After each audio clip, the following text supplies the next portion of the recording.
ಶುದ್ಧಾನಂದೋರು ಸಂವಿದ್ಯುತಿ ಬಲಬಹುಲೋದಾರ್ಯ ವೀರ್ಯಾದಿದೇಹಂ ಚಿಂತಾ ಸಂತಾಪಲೇಪೋದ್ಭವಮೃತಿಮುಖರ ಅಶೇಷ ದೋಷಾತಿ ದೂರಂ ಸದ್ಭಿರ್ವೈರಾಗ್ಯ ಭಕ್ತಿ ಶ್ರುತಿಮತಿ ನಿಯತ ಧ್ಯಾನ ಜಜ್ಞಾನ ಯೋಗಾತ್ ಗಮ್ಯಂ ವಂದೇ ಮುಕುಂದಾಭಿಧಮಮಲಮಲಂ ಬ್ರಹ್ಮ ವೇದಾಂತ ವೇದ್ಯಂ ಬುದ್ಧಿರ್ಬಲಂ ಯಶೋಧೈರ್ಯಂ ನಿರ್ಭಯತ್ವಮರೋಗತ ಅಜಾಡ್ಯಂ ವಾಕ್ಪಟುತ್ವಂಚ ಹನುಮತ್ ಸ್ಮರಣಾದ್ ಭವೇತ್ ದುರ್ವಾದಿಧ್ವಾಂತರವಯೇ ವೈಷ್ಣವೇಂದೀವರೇಂದವೇ ಶ್ರೀರಾಘವೇಂದ್ರ ಗುರವೇ ನಮೋತ್ಯಂತ ದಯಾಲವೇ ತಪಸ್ವಾಧ್ಯಾಯ ಶುಶ್ರೂಷಾ ಕೃಷ್ಣ ಪೂಜಾರತಂ ಮುನಿಂ ವಿಶ್ವೇಶಮಿಷ್ಟದಂ ವಂದೇ ಪರಿವ್ರಾಟ್ ಚಕ್ರವರ್ತಿನಂ. ಶ್ರೀ ಗುರುಭ್ಯೋ ನಮಃ. ಹರಿ ಓಂ. ಎಲ್ಲ ವಿಶ್ವಗುರು ಪ್ರತಿಷ್ಠಾನಂನ ಬಂಧುಗಳಿಗೆ ಆದರದ ಸ್ವಾಗತ, ಸುಸ್ವಾಗತ. ಶ್ರೀಮದ್ ಭಾಗವತದ ಅವತಾರಗಳ ಚಿಂತನೆಯ ಕಾರ್ಯಕ್ರಮ ಮಧ್ಯದೊಳಗೆ ಕಾರಣಾಂತರಗಳಿಂದ ಸ್ವಲ್ಪ ದಿವಸ ನಿಂತು ಹೋಗಿತ್ತು. ಈಗ ಮತ್ತೆ ಭಗವದ್ ಅನುಗ್ರಹದಿಂದ ಆ ಚಿಂತನ ಕಾರ್ಯಕ್ರಮವನ್ನ ಮುಂದೆ ವರಿಸುವ ಸಂಕಲ್ಪ ಮಾಡಿ ಈ ಹಿಂದೆ ನೋಡಿದಂತಹ 4 ಅವತಾರಗಳನ್ನ ಬಿಟ್ಟು ಮುಂದೆ ಬರುವಂತಹ ಅವತಾರಗಳನ್ನ ಚಿಂತನೆ ಮಾಡೋದಾದರೆ ವರಾಹ ಅವತಾರ, ಯಜ್ಞಾವತಾರ, ಕಪಿಲಾವತಾರ, ದತ್ತಾತ್ರೇಯ ಅವತಾರ 4 ಅವತಾರಗಳ ಚಿಂತನೆ ಮುಗಿದಿತ್ತು. ಮುಂದೆ ಬರುವಂತಹ 3 ಅವತಾರಗಳು ಅಂದ್ರೆ ವಿಷ್ಣು ಅವತಾರ, ನರನಾರಾಯಣ ಅವತಾರ ಮತ್ತು ವಾಸುದೇವ ಅವತಾರ. ವಿಷ್ಣು ಅವತಾರ, ಈ ವಿಷ್ಣು ಅನ್ನುವ ಶಬ್ದ ನಮಗೆಲ್ಲರಿಗೂ ಪ್ರಸಿದ್ಧನೇ. ವಿಷ್ಣು ಸಹಸ್ರನಾಮ ಅಂತ ಹೇಳ್ತೀವಿ. ತ್ರಿಮೂರ್ತಿಗಳ ಹೆಸರನ್ನ ಹೇಳುವಾಗ ಬ್ರಹ್ಮ, ವಿಷ್ಣು, ಮಹೇಶ್ವರ ಅಂತ ಅಲ್ಲಿ ವಿಷ್ಣು ಶಬ್ದವನ್ನು ಪ್ರಯೋಗ ಮಾಡ್ತೀವಿ. ಅಂತೂ ವಿಷ್ಣು ಅನ್ನುವಂತಹ ಶಬ್ದ ನಮಗೆ ಪ್ರಸಿದ್ಧ, ಪರಿಚಿತ. ಈ ವಿಷ್ಣು ಅನ್ನುವ ಅವತಾರ ಯಾಕಾಯ್ತು ಅಂದ್ರೆ ಬ್ರಹ್ಮದೇವರು ತಪಸ್ಸು ಮಾಡಿದಾಗ ಬ್ರಹ್ಮದೇವರು ನಿರಂತರವಾಗಿ ಭಗವಂತನ ಧ್ಯಾನವನ್ನ ಮಾಡ್ತಾ ಕುಳಿತಾಗ ಪ್ರಸನ್ನನಾಗಿ ಭಗವಂತ ವಿಷ್ಣು ಅನ್ನುವ ರೂಪದಿಂದ ಬ್ರಹ್ಮದೇವರಿಗೆ ಅನುಗ್ರಹ ಮಾಡಿ ತತ್ವೋಪದೇಶವನ್ನ ಮಾಡಿದ್ದಾನೆ. ಆದ್ದರಿಂದಾಗಿ ವಿಷ್ಣು ಅನ್ನುವಂತಹ ಈ ಹೆಸರು ಭಗವಂತನಿಗೆ ಬಂದಿದೆ. ತತ್ವೋಪದೇಶವನ್ನ ಮಾಡಿದ ಅವತಾರ ಅದು ವಿಷ್ಣು ಅವತಾರ. ಈ ಭಗವಂತ ವಿಷ್ಣುವಾಗಿ ಅವತಾರ ಮಾಡಿ ಕೇವಲ ಬ್ರಹ್ಮದೇವರಿಗೆ ಅನುಗ್ರಹ ಮಾಡಿದ್ದು ಮಾತ್ರ ಅಲ್ಲ, ಅನೇಕ ಅಸುರರನ್ನು ಸಂಹಾರ ಮಾಡುವಾಗ ಆ ಅಸುರರು ಸಂಹಾರ ಆಗಲಿಕ್ಕೆ ಬೇರೆ ಬೇರೆ ವರಗಳನ್ನು ಪಡೆದಿರ್ತಾರೆ. ಬ್ರಹ್ಮದೇವರಿಂದ, ರುದ್ರದೇವರಿಂದ ಎಲ್ಲ ದೇವಾನುದೇವತೆಗಳನ್ನ ಕುರಿತು ತಪಸ್ಸು ಮಾಡ್ತಾರೆ, ವರ ಪಡಿತಾರೆ. ನಾವು ಅಜೇಯರಾಗಬೇಕು, ನಾವು ಗೆಲ್ಲಲೇಬೇಕು, ಯಾವುದೇ ಕಾರಣಕ್ಕೂ ಸೋಲ್ಬಾರದು. ಈ ರೀತಿ ವರಗಳನ್ನ ಪಡೆದಾಗ ಆ ಎಲ್ಲ ವರಗಳೂ ಜಗತ್ತಿನೊಳಗೆ ಸತ್ಯ ಆಗಬೇಕು. ಯಾಕಂದ್ರೆ ವರ ಕೊಡೋರ ಮೇಲೆ, ಆ ವರದ ವ್ಯವಸ್ಥೆ ಮೇಲೆ ಯಾರಿಗೂ ಅವಿಶ್ವಾಸ ಬರಬಾರದು. ವರಗಳೂ ಸತ್ಯ ಆಗಬೇಕು. ಆ ರಾಕ್ಷಸರು ಕೇಳಿದ ಎಲ್ಲ ವರಗಳು ಸತ್ಯ ಆದ ಮೇಲೆ ಅದಕ್ಕೂ ಮೀರಿ ಒಂದು ಯುಕ್ತಿ ಇದೆ, ಆ ಯುಕ್ತಿಯನ್ನ ನಾವು ಕೇಳಲಿಕ್ಕೆ ಮರ್ತು ಹೋದ್ವಿ ಅಥವಾ ನಮ್ಮ ಬುದ್ಧಿಗೆ ಅದು ಬರಲಿಲ್ಲ, ಅದಕ್ಕೆ ನಾವು ಸೋತ್ವಿ, ಸತ್ವಿ ಎನ್ನುವಂತಹ ತಿಳುವಳಿಕೆ ಅವರಿಗೂ ಬರಬೇಕು. ಜಗತ್ತಿನೊಳಗೆ ವರದ ವ್ಯವಸ್ಥೆಗೂ ಒಂದು ಗೌರವ ಬರಬೇಕು. ವರ ಕೊಟ್ಟವರ ಮಾತೂ ಸತ್ಯ ಆಗಬೇಕು. ಆ ಎಲ್ಲ ರಾಕ್ಷಸರೂ ಸಾಯಬೇಕು, ಸಮಾಜವು ಶುದ್ಧ ಆಗಬೇಕು. ಇಷ್ಟು ವ್ಯವಸ್ಥೆ ಮಾಡ್ಲಿಕ್ಕೆ ಭಗವಂತ ಈ ವಿಷ್ಣು ಅನ್ನುವ ರೂಪದಿಂದ ಅನೇಕ ಯುಕ್ತಿಗಳನ್ನ ಕೊಟ್ಟು ಅನೇಕ ಅಸುರರ ಸಂಹಾರಕ್ಕೂ ಕೂಡ ಕಾರಣೀಭೂತನಾಗಿದ್ದಾನೆ. ಅಂತೂ ಭಗವಂತ ತ್ರಿಮೂರ್ತಿಗಳಲ್ಲಿ ಒಂದು ರೂಪ ವಿಷ್ಣು ಅನ್ನುವಂತಹ ರೂಪದಿಂದ ಇದ್ದು ಇಡೀ ಸೃಷ್ಟಿಯ ಸ್ಥಿತಿ ಅಂದ್ರೆ ಸೃಷ್ಟವಾದದ್ದು ಇಲ್ಲಿಯ ತನಕ ಹುಟ್ಟಿದಂತಹ ಇಡೀ ಈ ವ್ಯವಸ್ಥೆಯನ್ನ ತಾನು ಪಾಲನೆ ಪೋಷಣೆಯನ್ನ ಮಾಡ್ತಾ ಇರುವಂತಹ ರೂಪ ಅದು ವಿಷ್ಣು ಅನ್ನುವಂತಹ ರೂಪ. ಈ ಆ ಬ್ರಹ್ಮದೇವರ ತಪಸ್ಸಿಗೆ ಒಲಿದು ಆ ಬ್ರಹ್ಮದೇವರಿಗೆ ತತ್ವೋಪದೇಶವನ್ನ ಮಾಡಿದಂತಹ ರೂಪ ಅದು ವಿಷ್ಣು ಅನ್ನುವಂತಹ ರೂಪ. ಈ ರೀತಿ ಭಗವಂತ ವಿಷ್ಣು ಎಂಬ ಅವತಾರವನ್ನ ಮಾಡಿ ಇಷ್ಟು ಲೋಕಕ್ಕೆ ಅನುಗ್ರಹ ಮಾಡಿದ್ರೆ, ಇನ್ನು ಮುಂದಿನ ಅವತಾರ ನರ ನಾರಾಯಣ ಅವತಾರ. ಬದರಿಕಾಶ್ರಮವನ್ನ ಪ್ರವೇಶ ಮಾಡಿ ಅಲ್ಲಿ ಸಾಧನೆ ಮಾಡಿ ಜಗತ್ತಿಗೆ ಸಂದೇಶ ಕೊಟ್ಟಂತಹ ಅವತಾರ ಅಂದ್ರೆ ಅದು ನರನಾರಾಯಣ ಅವತಾರ. ಈ ನರ ಮತ್ತು ನಾರಾಯಣ ಅಂತ ಎರಡು ರೂಪಗಳನ್ನ ತಾಳಿ ಭಗವಂತ ಅವತಾರ ಮಾಡಿದ್ದಾನೆ. ನಾರಾಯಣ ಅನ್ನುವ ರೂಪ ಅದು ಸಾಕ್ಷಾತ್ ನಾರಾಯಣ ಭಗವಂತನೇ ಸ್ವಯಂ ಅವತಾರ ಮಾಡಿದ್ದು. ನರ ಅನ್ನೋದು ಅನಂತನ ಅವತಾರ. ಅನಂತ ಅಂದ್ರೆ ಭಗವಂತ ಅಂತಲ್ಲ, ಶೇಷದೇವರು ಅಂತ ಅರ್ಥ. ಅನಂತನಾಮಕನಾದ ಶೇಷದೇವರು ನರ ಅನ್ನುವ ಹೆಸರಿನಿಂದ ಭೂಮಿಯಲ್ಲಿ ಅವತಾರ ಮಾಡ್ತಾರೆ. ಆ ಶೇಷದೇವರ ಒಳಗೆ ಭಗವಂತ ತನ್ನ ಆವೇಶವನ್ನ ಇಟ್ಟು ಅದು ನರ ಅನ್ನುವಂತಹ ಅವತಾರ ಭೂಮಿಯಲ್ಲಿ ಪ್ರಸಿದ್ಧವಾಗುವಂತೆ ಮಾಡ್ತಾನೆ. ಜೊತೆಗೆ ಸಾಕ್ಷಾತ್ ತಾನೇ ನಾರಾಯಣ ಅನ್ನುವಂತಹ ರೂಪವನ್ನ ತಾಳಿ ಭೂಮಿಯಲ್ಲಿ ಅವತಾರ ಮಾಡ್ತಾನೆ. ಅಂತೂ ನರ ಮತ್ತು ನಾರಾಯಣ ಅಂತ ರೂಪಗಳನ್ನ ತಾಳಿ ಭೂಮಿಯಲ್ಲಿ ತಪಸ್ಸು ಮಾಡಿ ಪ್ರಸಿದ್ಧನಾಗಿದ್ದಾನೆ ಭಗವಂತ. ಅದರೊಳಗೆ ನಾರಾಯಣ ರೂಪದಿಂದ ವಿಶೇಷ ತಪಸ್ಸು ಮಾಡುವಾಗ ಆ ತಪಸ್ಸನ್ನ ಭಂಗ ಮಾಡ್ಲಿಕ್ಕೆ ಇಂದ್ರ ಪ್ರಯತ್ನ ಪಡ್ತಾನೆ. ಯಾಕೆ ಪ್ರಯತ್ನ ಪಟ್ಟ? ಇಂದ್ರನಿಗೆ ನಾರಾಯಣನ ತಪಸ್ಸು ಪೂರ್ತಿ ಆದ್ರೆ ನನ್ನ ಪದವಿಗೆ ಕುತ್ತು ಬರ್ತದೆ, ನನ್ನ ಇಂದ್ರ ಪದವಿ ನನ್ನ ಕಳ್ಕೊಳ್ಬೇಕಾಗ್ತದೆ ಎನ್ನುವಂತಹ ಭಯ. ಆ ಭಯ ಅನ್ನೋದೊಂದು ಅಜ್ಞಾನ. ಭಗವಂತ ಇಂದ್ರನಿಗಿಂತಲೂ ಕೂಡ ದೊಡ್ಡ ಐಶ್ವರ್ಯ ಉಳ್ಳವನು. ಆದ್ರಿಂದ ಇಂದ್ರನಿಗಿಂತ ದೊಡ್ಡವನೇ ಆಗಿದ್ದಾನೆ. ಇಂದ್ರನೇ ಭಗವಂತನಿಂದ ಉಪಕೃತನಾಗಿ ಆ ಪದವಿ ಒಳಗೆ ಕೂತವ. ಅದರಿಂದ ಭಗವಂತನನ್ನು ಏನೂ ಮಾಡ್ಲಿಕ್ಕೆ ಆಗೋದಿಲ್ಲ. ಆದ್ರೆ ಆ ಅಜ್ಞಾನದಿಂದ ಹೆದರಿಕೆ ಆಯ್ತು. ಆ ಹೆದರಿಕೆಯನ್ನ ಕಳ್ಕೊಳ್ಳಿಕ್ಕೆ ಇವನ ತಪಸ್ಸು ಕಡಿಸಬೇಕು ಅಂತ ವಿಚಾರ ಮಾಡಿ ಆ ನಾರಾಯಣನ ತಪಸ್ಸನ್ನ ಭಂಗಗೊಳಿಸ್ಲಿಕ್ಕೆ ತನ್ನ ಲೋಕದೊಳಗಿರುವಂತಹ 100 ಮಂದಿ ಅಪ್ಸರಾಸ್ತ್ರೀಯರನ್ನ ಕಳಿಸ್ತಾನೆ. ಆ ಎಲ್ಲ ಅಪ್ಸರಾಸ್ತ್ರೀಯರು ಒಟ್ಟಾಗಿ ಬಂದಾಗ ಈ ನಾರಾಯಣನ ಸುತ್ತ ಬಂದು ಇವನ ತಪಸ್ಸನ್ನ ಭಂಗ ಮಾಡಬೇಕು, ಇವನನ್ನ ಡೈವರ್ಟ್ ಮಾಡಬೇಕು. ಅವಾಗ ಅವನ ತಪಸ್ಸು ಭಂಗ ಆಗ್ತದೆ, ನನ್ನ ಪದವಿ ಶಾಶ್ವತವಾಗಿ ಉಳಿತದೆ ಅಂತ ಇಷ್ಟು ವಿಚಾರ ಮಾಡಿಕೊಂಡು ಇಂದ್ರ ಎಲ್ಲ ಅಪ್ಸರಾಸ್ತ್ರೀಯರನ್ನ ಕಳಿಸಿದ್ರೆ ಆ ಎಲ್ಲ ಅಪ್ಸರಾಸ್ತ್ರೀಯರು ಬರ್ತಾರೆ. ಆದರೆ ಯಾರೊಬ್ಬರಿಂದಲೂ ಕೂಡ ನಾರಾಯಣನ ತಪಸ್ಸಿಗೆ ವಿಘ್ನ ಬರೋದಿಲ್ಲ. ಬಂದಂತಹ ಎಲ್ಲರೂ ತಮ್ಮ ಪ್ರಯತ್ನ ಮಾಡುವಾಗ ಆ ಎಂಥ ಸೌಂದರ್ಯ ಇರುವಂತಹ ಅಪ್ಸರಾಸ್ತ್ರೀಯರು ಬಂದಿದ್ರಂದ್ರೆ ಒಬ್ಬೊಬ್ಬರೂ ಭಾರಿ ಚಲುವೆಯರು. ಆ ಎಲ್ಲ ಚಲುವನ್ನ ಸೇರಿಸಿದಾಗ ಸಾವಿರಾರು ಪಟ್ಟು ಚಲವುತನ ಸೇರಿದಾಗ ಎಂಥ ಪ್ರಭೆ ಬರಬೇಕಲ್ಲ ಮುಖದಿಂದ. ಅದಕ್ಕಿಂತ ಹೆಚ್ಚಿನ ಸೌಂದರ್ಯ ಇರುವಂತಹ ಒಬ್ಬ ಅಪ್ಸರೆಯನ್ನ ಆ ಭಗವಂತ ತಾನೇ ಸೃಷ್ಟಿ ಮಾಡ್ತಾನೆ. ತನ್ನ ತೊಡೆಯಿಂದ ಈ ಬಂದ ಎಲ್ಲ ಚಲುವೆಯರಿಗಿಂತಲೂ ಕೂಡ 1000 ಪಟ್ಟು ಚಲುವೆಯಾದಂತಹ ಒಬ್ಬಳನ್ನ ಸೃಷ್ಟಿ ಮಾಡ್ತಾನೆ. ಅವಳೇ ಊರುವಿನಿಂದ ತನ್ನ ತೊಡೆಯಿಂದ ಹುಟ್ಟಿದವಳಾದ್ದರಿಂದ ಆ ಭಗವಂತ ಊರ್ವಶಿ ಅನ್ನುವಂತಹ ಅಪ್ಸರೆಯನ್ನ ಸೃಷ್ಟಿ ಮಾಡಿ ಇವರ ಗುಂಪಿನಲ್ಲಿ ಸೇರಿಸಿ ಇವಳನ್ನೂ ಕರ್ಕೊಂಡು ನಿಮ್ಮ ಲೋಕಕ್ಕೆ ಹೋಗ್ರಿ ಅಂತ ಕೊಟ್ಟು ಕಳಿಸ್ತಾನೆ.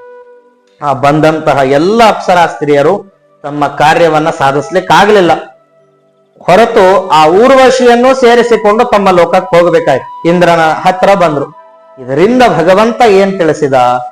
ನನ್ನ ತಪಸ್ಸಿಗೆ ಅಥವಾ ಬರೀ ತಪಸ್ಸಲ್ಲ, ನಾನು ಮಾಡುವ ಯಾವುದೇ ಕೆಲಸ ಆಗಲಿ ಆ ಯಾವ ಕೆಲಸಕ್ಕೂ ವಿಘ್ನ ಇಲ್ಲ, ನನಗೆ ಯಾವ ದೋಷ ಇಲ್ಲ, ನನಗೆ ಯಾವ ಅಡೆತಡೆ ಇಲ್ಲ, ಯಾರೂ ನನ್ನನ್ನ ಯಾವ ಕೆಲಸದಿಂದಲೂ ಡಿಸ್ಟ್ರಾಕ್ಟ್ ಮಾಡ್ಲಿಕ್ಕೆ ಆಗೋದಿಲ್ಲ, ನಾನು ಸರ್ವ ಸಮರ್ಥ ಅನ್ನೋದನ್ನ ಭಗವಂತ ತಿಳಿಸಿಕೊಟ್ಟ.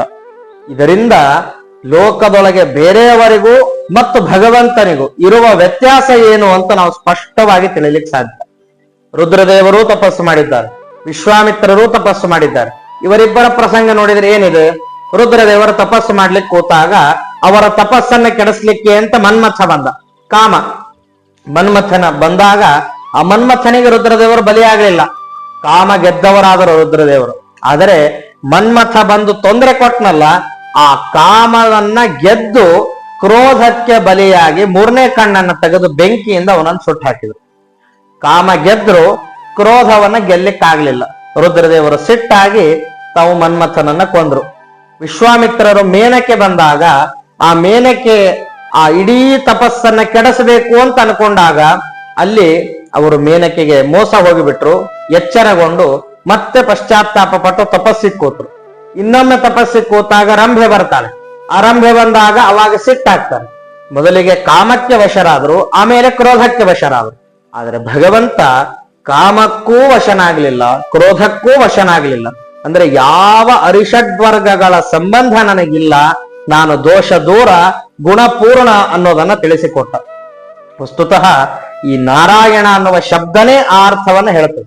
ನಾರಾಯಣ ಅನ್ನೋದಕ್ಕೆ ಶ್ರೀಮದಾಚಾರ್ಯರು ಆ ಬ್ರಹ್ಮಸೂತ್ರ ಭಾಷ್ಯ ಬರೆಯುವಾಗ ಆದ್ಯ ಪದ್ಯದೊಳಗೆ ಹೇಳಿದ್ದವನ್ನೇ 4 ರೀತಿಯಾಗಿ ಶಬ್ದಕ್ಕೆ ಅರ್ಥ ಮಾಡ್ತಾರೆ. ಮುಖ್ಯವಾಗಿ 2 ನಾವು ತಿಳಿಬೇಕಾದದ್ದು, ನಮ್ಮ ಸಾಧನೆಗೆ ಅತೀ ಮುಖ್ಯವಾದಂತಹ 2 ಅರ್ಥ ಅಂದ್ರೆ, ಒಂದೇ ಒಂದು ಶಬ್ದ 2 ಅರ್ಥವನ್ನು ತಿಳಿಸ್ಕೊಡ್ತದೆ. ಒಂದು, ನಾರಾಯಣ ಅಂದ್ರೆ ಎಲ್ಲ ಗುಣಗಳಿಗೆ, ಜಗತ್ತಿನೊಳಗೆ ಯಾವುದೆಲ್ಲ ಪಾಸಿಟಿವ್ ಅಂತ ಇದೆ, ಒಳ್ಳೆತನ ಅಂತ ಇದೆ, ಗುಣ ಅಂತ ಕರೆಸ್ಕೊಳ್ತದೆ, ಆ ಎಲ್ಲಾ ಗುಣಕ್ಕೂ ಕೂಡ ಭಗವಂತ ಆಶ್ರಯ, ಮುಖ್ಯನಾಗಿ ಆಶ್ರಯನಾಗಿದ್ದಾನೆ. ಇದು ಒಂದು ನಾರಾಯಣ ಅನ್ನುವ ಶಬ್ದಕ್ಕೆ ಅರ್ಥ. ಇನ್ನೊಂದು, ಇದೇ ನಾರಾಯಣ ಶಬ್ದನೆ ಜಗತ್ತಿನೊಳಗೆ ಎಷ್ಟೆಷ್ಟು ದೋಷಗಳಿದ್ದಾವೆ, ಆ ಯಾವ ಒಂದು ದೋಷವೂ ಇವನೊಳಗೆ ಇಲ್ಲ. ಅಂದ್ರೆ ದೋಷ ಇಲ್ಲದೆ ಇರೋದಕ್ಕೆ ಇವನು ಆಶ್ರಯ, ಅಂದ್ರೆ ಇವನೊಳಗೆ ಯಾವ ದೋಷ ಇಲ್ಲ ಅಂತ. ಇವನೊಳಗೆ ಜಗತ್ತಿನ ಎಲ್ಲ ಗುಣಗಳೂ ಇದ್ದಾವೆ, ಇವನೊಳಗೆ ಜಗತ್ತಿನ ಯಾವ ದೋಷವೂ ಇಲ್ಲ, ಅಂಥವನು ನಾರಾಯಣ ಅಂತ. ಅಂದ್ರೆ ಭಗವಂತನನ್ನ ನಾವು ತಿಳಿಬೇಕಾದದ್ದು ಒಂದು ಗುಣಪೂರ್ಣ, ಮತ್ತೊಂದು ದೋಷ ದೂರ. ಈ 2 ರೀತಿಯಾಗಿ ಭಗವಂತನ ಉಪಾಸನೆಯನ್ನ ಮಾಡಬೇಕು. ಅಂಥ ಉಪಾಸನೆಗೆ ಅತ್ಯಂತ ಯೋಗ್ಯವಾದ ರೂಪ ಅಂದ್ರೆ ಅದು ನಾರಾಯಣ ಅನ್ನುವಂತಹ ರೂಪ. ಈ ರೀತಿ ವಿಷ್ಣುವಾಗಿ ತತ್ವಜ್ಞಾನವನ್ನ ಉಪದೇಶ ಮಾಡಿ ಬ್ರಹ್ಮದೇವರ ಉದ್ಧಾರಕ್ಕೆ ಕಾರಣೀಭೂತನಾದ್ರೆ, ನರನಾರಾಯಣನಾಗಿ ಜಗತ್ತಿನೊಳಗೆ ತನ್ನ ತಪಸ್ಸನ್ನ ಸಾಧಿಸಿ ನನಗೆ ಯಾವ ವಿಘ್ನ ಇಲ್ಲ, ನಾನು ಗುಣಪೂರ್ಣ ದೋಷ ದೂರ ಅಂತ ತಿಳಿಸಿದಂತಹ ಭಗವಂತನ ಇನ್ನೊಂದು ಅವತಾರ ನರ ಮತ್ತು ನಾರಾಯಣ ಅವತಾರ. ಇನ್ನು ಮುಂದೆ ವಾಸುದೇವ ಅವತಾರ. ಈ ವಾಸುದೇವ ಅವತಾರ ಧ್ರುವನಿಗೆ ಒಲಿದಂತಹ ಅವತಾರ. ಧ್ರುವ ಮಹಾರಾಜರವರು ಮೊದಲಿಗೆ ಪುಟ್ಟ ಬಾಲಕ, ಉತ್ತಾನಪಾದ ಮತ್ತು ಸುನೀತಿಯ ಮಗ. ಸುನೀತಿ ಉತ್ತಾನಪಾದ ಇಬ್ಬರಿಗೂ ಧ್ರುವ ಅನ್ನುವ ಮಗ ಇದ್ದ. ಇನ್ನೊಬ್ಬ ಸವತಿ ಇದ್ಲು ಸುನೀತಿಗೆ, ಸುರುಚಿ ಅಂತ ಅವಳ ಹೆಸರು. ಹೆಸರು ಮಾತ್ರ ಸುರುಚಿ, ಒಳ್ಳೆಯ ರುಚಿ ಅಂತ. ಆದ್ರೆ ಅವಳೊಳಗೆ ಇದ್ದಿದ್ದೆಲ್ಲವೂ ಕೆಟ್ಟದ್ದೇ, ಕುರುಚಿನೇ ಅವಳು. ಸದಾಕಾಲ ಹಿಂಸೆ ಮಾಡೋದು, ತನ್ನ ಸವತಿಯ ಮಗನಿಗೆ ಯಾವ ವ್ಯವಸ್ಥೆಗಳು ರಾಜ್ಯದೊಳಗೆ ಸಿಗಬಾರದು, ಅವನು ಕೆಳಮಟ್ಟಕ್ಕಿಳಿಬೇಕು, ಇದೇ ಕುತಂತ್ರವಾಗಿ ಇರ್ತಾ ಇದ್ಲು. ಅಂಥವಳು ಧ್ರುವನಿಗೆ ಅವಮಾನ ಮಾಡಿ ತಂದೆಯ ತೊಡೆ ಮೇಲೆ ಕೂಡೋದನ್ನ ತಪ್ಪಿಸಿ ದೂರ ತಳ್ಳಿದಾಗ ದುಃಖದಿಂದ ಧ್ರುವ ತನ್ನ ತಾಯಿ ಹತ್ರ ಬರ್ತಾನೆ, ಸುನೀತಿ ಹತ್ರ ಬರ್ತಾನೆ. ಆ ತಾಯಿಯ ಆದರ್ಶ ಎಂಥದ್ದು, ಹೆಸರೇ ಹೇಳುವಂತೆ ಸುನೀತಿ ಅವಳು. ಅವಳು ಹೊಡಿ ಬಡಿ ಕಡಿ ಎಲ್ಲ ಹೇಳಬಹುದಾಗಿತ್ತು. ನಿನ್ನ ತಾಯಿ ಸುರುಚಿ ಆ ಕಡೆ ತಿರುಗಿ ನಿಂತಾಗ ಹೋಗಿ ಒಂದ್ ಕಲ್ ತಗೊಂಡ್ ಹೊಡೆದು ಬಂದ್ಬಿಡು ಅಂತ ಹೇಳ್ಬೋದಾಗಿತ್ತು, ಹೇಳಲಿಲ್ಲ. ಅವಳಿಗೆ ಬಡಿಗೆ ತಗೊಂಡ್ ಹೊಡಿ ಅನ್ಬೋದಾಗಿತ್ತು, ಹೇಳಲಿಲ್ಲ. ನೀರ್ ಹಾಕು ಅನ್ಬೋದಾಗಿತ್ತು, ಹೇಳಲಿಲ್ಲ. ಯಾವ ಕೆಟ್ಟದ್ದನ್ನು ಹೇಳದೆ ಅವಳು ಹೇಳಿದ್ದು ಒಂದೇ, ನೋಡು, ನಿನಗೆ ನಿನ್ನ ತಂದೆಯ ತೊಡೆ ಮೇಲೆ ಕೂಡ್ಲಿಕ್ಕೆ ಭಾಗ್ಯ ಸಿಗಲಿಲ್ಲ ಅಲ್ಲ, ನಿನ್ನ ತಂದೆಗೂ ಒಬ್ಬ ತಂದೆ ಇದ್ದಾನೆ, ಆ ಜಗನ್ನಿಯಾಮಕ, ಅವನನ್ನ ಮೊರೆ ಹೋಗು, ನಿನ್ನ ಯಾವ ಸಮಸ್ಯೆಗಳು ನಿನ್ನ ಹತ್ರ ಇರೋದಿಲ್ಲ, ಎಲ್ಲ ಸಮಸ್ಯೆಗೂ ಉತ್ತರ ಸಿಗುತ್ತದೆ ಅಂತ ಒಳ್ಳೆಯ ನೀತಿಯನ್ನ ಬೋಧನೆ ಮಾಡಿದ್ಲು. ಅದರ ಪರಿಣಾಮವಾಗಿ ಕಾಡಿಗೆ ಹೋಗಿ ಭಗವಂತನನ್ನ ಕುರಿತು ತಪಸ್ಸು ಮಾಡ್ತೇನೆ ಅಂತ 5 ವರ್ಷದ ಹಸುಗೂಸು ಕಾಡಿಗೆ ಬರ್ತದೆ. ಬಂದಾಗ ನಾರದರು ಬಹು ಪ್ರಯತ್ನ ಮಾಡ್ತಾರೆ, ಅನೇಕ ಕಾರಣಗಳನ್ನ ಕೊಡ್ತಾರೆ. ರಾಜಕುಮಾರ ಕಾಡಿನೊಳಗೆ ತಪಸ್ಸು ಮಾಡಬಾರದು, ನೀನೇನು ಋಷಿಕುಮಾರ ಅಲ್ಲ, ಋಷಿಕುಮಾರ ಆದ್ರೆ ತಪಸ್ಸು ಮಾಡಬಹುದು, ನೀನ್ ರಾಜಕುಮಾರ, ಪ್ರಜಾಪಾಲನೆ ನಿನ್ನ ಕರ್ತವ್ಯ, ನಡಿ ನೀನು ಕಾಡಿನಿಂದ ಅಂತ ಎಷ್ಟೇ ಪ್ರಯತ್ನ ಪಟ್ಟರೂ ಕೂಡ ಅವರ ಯಾವ ಮಾತಿಗೂ ಬೆಲೆ ಕೊಡದೆ ವಿನಯದಿಂದ ಅತ್ಯಂತ ನಿಷ್ಠೆಯಿಂದ ನೀವೇ ನನಗೆ ಗುರುಗಳಾಗಿ ನನಗೆ ಒಂದು ಭಗವಂತನ ಉಪದೇಶ ಮಾಡಬೇಕು, ಭಗವಂತನ ಸ್ವರೂಪ ಚಿತ್ರಣ ಬರಬೇಕು, ಆ ರೂಪದ ಧ್ಯಾನದಿಂದ ನಾನು ಉದ್ಧಾರ ಆಗಬೇಕು ಅಂತ ತಪಸ್ಸನ್ನ ಪ್ರಾರಂಭ ಮಾಡಬೇಕು ಅಂತ ನಿವೇದನೆಯನ್ನ ಮಾಡಿಕೊಂಡಾಗ ವಾಸುದೇವ ದ್ವಾದಶಾಕ್ಷರ ಮಂತ್ರದ ಉಪದೇಶವನ್ನ ನಾರದರು ಮಾಡ್ತಾರೆ. ಆ ನಾರದರ ಉಪದೇಶವನ್ನ ಕೇಳಿ ಯಥಾವತ್ತಾಗಿ ಭಗವಂತನ ವಾಸುದೇವ ರೂಪದ ಯಾವ ಚಿಂತನೆ ಇದೆ, ಭಗವಂತನ ಯಾವ ಭಂಗಿಯಲ್ಲಿ ಅವನು ನಿಂತು ಉದ್ಧಾರ ಮಾಡ್ತಾ ಇದ್ದಾನೆ, ಅದನ್ನ ಮನಸ್ಸಿನೊಳಗೆ ಇಟ್ಟುಕೊಂಡು ಕಣ್ಣು ಮುಚ್ಚಿ ಭದ್ರವಾಗಿ ಆ ರೂಪ ಆ ಕಡೆ ಈ ಕಡೆ ಆಗದಂತೆ ನಿಷ್ಠೆಯಿಂದ ತಪಸ್ಸನ್ನ ಪ್ರಾರಂಭ ಮಾಡಿದಂತಹ ಧ್ರುವ ದಿನೇ ದಿನೇ ತನ್ನ ತಪಸ್ಸನ್ನ ಉಗ್ರಗೊಳಿಸ್ತಾನೆ. ಕೆಲವೇ ತಿಂಗಳೊಳಗೆ ಇಡೀ ಭೂಮಂಡಲ ನಡಗುವಂತೆ ಮಾಡಿಬಿಡ್ತಾನೆ ತನ್ನ ತಪಸ್ ಸಾಮರ್ಥ್ಯದಿಂದ. ಆಹಾರದ ಜೊತೆಗೆ ಪ್ರಾರಂಭವಾದ ತಪಸ್ಸು ಎಲ್ಲ ಆಹಾರ ವಿಹಾರಗಳನ್ನ ಮರೆತು ಕೇವಲ ಗಾಳಿಯನ್ನ ಕುಡಿದು ತಪಸ್ಸು ಮಾಡುವಷ್ಟರ ಮಟ್ಟಿಗೆ ತಪಸ್ಸಿನೊಳಗೆ ಉಗ್ರತೆಯನ್ನ ಸಾಧಿಸ್ತಾನೆ. ಆ ಉಗ್ರತೆಯನ್ನ ಸಾಧಿಸಿದಾಗ ದೇವಾನು ದೇವತೆಗಳು ನಿಂತು ಒಕ್ಕೊರಲಿನಿಂದ ಭಗವಂತನಲ್ಲಿ ಪ್ರಾರ್ಥನೆ ಮಾಡ್ತಾರೆ, ಆ ಮಗುವಿನ ಉದ್ಧಾರ ನಿನ್ನಿಂದ ನಡಿಲಿ ಸ್ವಾಮಿ ಅಂತ ಕೇಳಿದಾಗ ಭಗವಂತ ತಾನು ವಾಸುದೇವ ರೂಪಿಯಾಗಿ ಭೂಮಿಗೆ ಬಂದು ಆ ಧ್ರುವನ ಮುಂದೆ ನಿಂತು ನಿನ್ನನ್ನು ಉದ್ಧಾರ ಮಾಡ್ತೇನೆ ಅಂತ ನಿಂತರೆ ಎಲ್ಲರೂ ನಾವು ತಪಸ್ಸು ಮಾಡೋದೇ ಇಲ್ಲ, ಮಾಡೋದೇ ಒಂದು 10 ಜಪ, ಅದರೊಳಗೂ ಕೂಡ ದೇವರು ಬರ್ತಾನೋ ಏನೋ ಅಂತ ಬಾರದ ದೇವರ ಚಿಂತನೆ ಮಾಡ್ತಾ 10 ಸರ್ತೆ ಕಣ್ ತೆಗೆದಿರ್ತೇವೆ. ಆದರೆ ಧ್ರುವ ಕುಮಾರ ದೇವರೇ ಸಾಕ್ಷಾತ್ ಅಖಿಲಾಂಡ ಕೋಟಿ ಬ್ರಹ್ಮಾಂಡ ನಾಯಕನಾದ ಭಗವಂತ ಎದುರಿಗೆ ಬಂದು ನಿಂತರೂ ಕೂಡ ಕಣ್ಣು ಬಿಡದೆ ತಪಸ್ಸು ಮಾಡ್ತಾ ಇದ್ದಾಗ ಭಾರಿ ಆಶ್ಚರ್ಯಾಗಿ ಭಗವಂತ ಅವನು ಒಳಗೆ ಯಾವ ರೂಪದ ಚಿಂತನೆ ನಡೆಸ್ತಾ ಇದ್ದೋ ಆ ರೂಪ ಮರೆಯಾಗುವಂತೆ ಮಾಡ್ತಾನೆ. ಮರೆಯಾದಾಗ ಗಾಬರಿಯಿಂದ ಬಾಯಿ ತೆಗೆದು ಅವಾಕ್ಕಾಗಿ ಆ ಭಗವಂತನ ದಿವ್ಯ ರೂಪವನ್ನ ನೋಡ್ತಾ ಇದ್ದಾನೆ. ಆ ಭಾನು ಕೋಟಿ ತೇಜ ಲಾವಣ್ಯ ಮೂರುತಿ ಅಂತ ದಾಸರಾಯರು ವರ್ಣನೆ ಮಾಡಿದಂತೆ ಭಗವಂತನ ದಿವ್ಯ ರೂಪವನ್ನ ನೋಡಿದಾಗ ಅವನಿಗೆ ಮಾತೇ ಬರೋದಿಲ್ಲ. ಅವಾಕ್ಕಾಗಿ ಅಂತ ಬಾಯಿ ತೆಗೆದು ನಿಂತಿದ್ದಾನೆ. ಭಗವಂತ ತನ್ನ ಪಾಂಚಜನ್ಯ ಶಂಖದ ಸ್ಪರ್ಶ ಮಾಡಿದ ಕೂಡಲೇ ಅವನ ಬಾಯಿಂದ ಬಂದ ಮಾತು ಅದು ಮಾತಲ್ಲ, ಅದು ಮುತ್ತಾಯ್ತು, ಅದು ಭಗವಂತನ ಸ್ತೋತ್ರ ಆಯ್ತು. ಅವನು ಯೋಂತಃ ಪ್ರವಿಶ್ಯ ಮಮ ವಾಚ ಮಿಮಾಂ ಪ್ರಸುಪ್ತಾಂ ಸಂಜೀವಯತ್ಯಖಿಲ ಶಕ್ತಿ ಧರಸ್ವಧಾಮ್ನ ಅನ್ಯಾಂಶ್ಚ ಹಸ್ತ ಚರಣ ಶ್ರವಣತ್ವಗಾದೀನ್ ಪ್ರಾಣಾನ್ನಮೋ ಭಗವತೆ ಪುರುಷಾಯ ತುಭ್ಯಂ ಅಂತ ಎಲ್ಲರ ಒಳಗೆ ನಿಂತು ಎಲ್ಲರ ಚಲನ ವಲನಗಳನ್ನ ನೋಡ್ತಾ ಎಲ್ಲರ ಹಸ್ತಪಾದಾದಿಗಳಲ್ಲಿ ಶಕ್ತಿಯನ್ನ ತುಂಬಿ ಜಗತ್ತಿನ ಪ್ರತಿಯೊಂದು ಕರ್ಮಕ್ಕೂ ಕೂಡ ಕಾರಣೀಭೂತನಾದಂತಹ ನೀ ಪುರುಷ ಮಹಾಪುರುಷನೇ ಭಗವಂತ, ನಿನಗೆ ನಮಸ್ಕಾರಗಳು ಅಂತ ಆ ಭಗವಂತನ ಸ್ತೋತ್ರವನ್ನೇ ಮಾಡಿಬಿಡ್ತಾನೆ. ಈ ರೀತಿ ಧ್ರುವನಿಗೆ ಒಲಿದಂತಹ ರೂಪ ವಾಸುದೇವ ರೂಪ. ಓಂ ನಮೋ ಭಗವತೆ ವಾಸುದೇವಾಯ ಅಂತ ಹೇಳಿ 12 ಅಕ್ಷರ ಉಳ್ಳಂತಹ ವಾಸುದೇವ ದ್ವಾದಶಾಕ್ಷರ ಮಂತ್ರದ ಜಪವನ್ನ ಮಾಡಿ ಭೂಮಿಗೆ ಭಗವಂತ ವಾಸುದೇವ ರೂಪದಿಂದ ಅವತಾರ ಮಾಡುವಂತೆ ಧ್ರುವ ಮಹಾರಾಜರು ಮಾಡ್ತಾರೆ. ಮುಂದೆ ಯಾವ ಸ್ಥಳದಲ್ಲಿ ಅವಮಾನಿತರಾಗಿ ಕಾಡಿಗೆ ಬಂದಿದ್ರು, ಈಗ ಅದೇ ಕಾಡಿನಿಂದ ಭಗವಂತನಿಂದಲೇ ಸಮ್ಮಾನಕ್ಕೊಳಗಾಗಿ ಬಂದಾಗ ಭಾರೀ ಸಮ್ಮಾನ ಸಿಗುತ್ತದೆ. ಮುಂದೆ ಅದೇ ಪದವಿಯಲ್ಲಿ ಉತ್ತಾನಪಾದನ ಪದವಿಯಲ್ಲಿ ಕೂತು ತಾವು ದೊಡ್ಡ ರಾಜರಾಗಿ ಧ್ರುವ ರಾಜ ಅಂತ ಕೀರ್ತಿಯನ್ನ ಗಳಿಸಿ ಧ್ರುವ ಮಂಡಲದೊಳಗೆ ಸ್ಥಾನವನ್ನ ಪಡೆದು ಭಗವಂತನಿಗೆ ಅಳಿಯನಾಗುವಂತಹ ಸೌಭಾಗ್ಯವನ್ನು ಧ್ರುವರಾಜರು ಪಡೆದಿದ್ದಾರೆ.